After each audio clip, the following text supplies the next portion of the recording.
Hurmatli mijozlar, bankimizga xush kelibsizlar. Bankimiz tomonidan har doim uchrashuv o'tkazib, qo'llar mijozlar bilan mijozlarning tushunmovchilik bo'lgan savollar bo'lsa yoki takliflar bo'lsa yoki bank xizmatlari bo'yicha savollar beryapti. Bu ushbu savollarga bankning xizmat ko'rsatish bo'yicha bank xizmati bo'lsa tushunchalar olib qo'yamiz. Marhamat, kimda mana shu xizmatlar bo'yicha, sohalar bo'yicha savollar bo'lsa bemalol bersangiz mumkin. Marhamat. Menda savol bor. Bova 4-nchi yildan beri murabbiyga katta bir munosabat bor. Shuni olaman deyapti, lekin pensiya bermayapti. Mahallamizga birovning pasportini olib deydi. Meni oldimga qayta sizlardan shu narsani eshitdim. Hozirgi kunda pensiya yoshidagi fuqarolarga ajratilmayapti. Chunki davlat tomonidan qabul qilingan pensiya nafaqa puli beriladi. Boshqa birovning pasportini olib tadbirkorlik qilish bo'yicha murabbiy transport vositasini olib shu bo'yicha foydalanmoqchi bo'lyapti. Hozirgi kunda har bir oila tadbirkor dasturi doirasida tuman hokimligi yordamchilari tomonidan limitlar berilgan. O'sha limitlar imtiyozi kirdi. Hozirgi kunda Xalq banki va Mikrokrediit banklarda hokim yordamchilarining onlayn platforma orqali berilgan tavsiyalar orqali ushbu kreditlar berilyapti. Ushbu yo'nalish bo'yicha tadbirkor pensiya yoshidagi bo'lmasa, oilangizda o'g'lingiz yoki nabirasi bor ekan,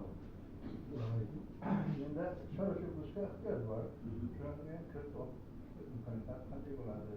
Qo'lda bo'ladimi? Chorvachilik yo'nalishlari bo'yicha hozir bank mahsulot turlarimizda nafaqat o'tayapti. Hozirgi kunda ishsiz fuqarolarga berilyapti, o'zimiz bankda fuqarolarga. Demak, bizga adam, bizga ko'mak va mahalla loyihasi dasturi doirasida bank mahsulotlari bor.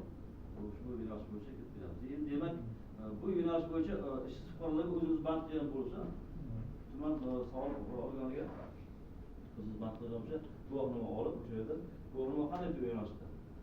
Demak, o'zimiz bank qilgan bo'lsa, yo'nalish ko'p. Biz unga yo'nalish bor, demak, qishloq xo'jaligi yo'nalishlari bor.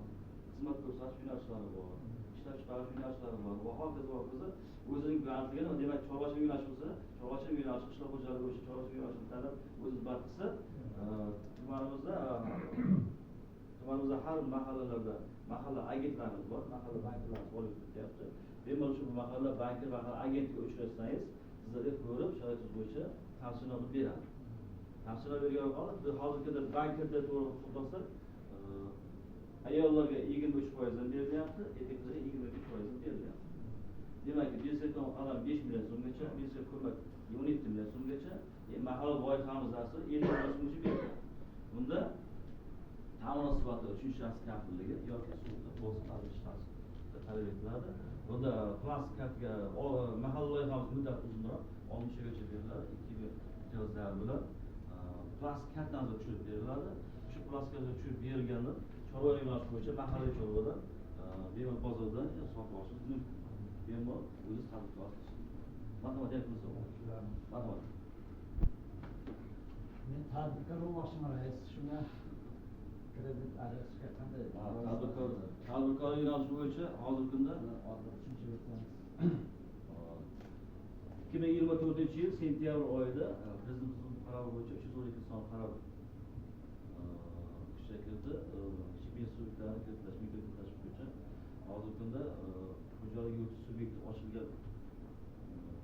Demak, yakka tadbirkor, oilaviy korxona, mas'uliyat cheklangan jamiyat bo'lsa, xususiy korxona bo'lsa, shu qarorning talabiga asosan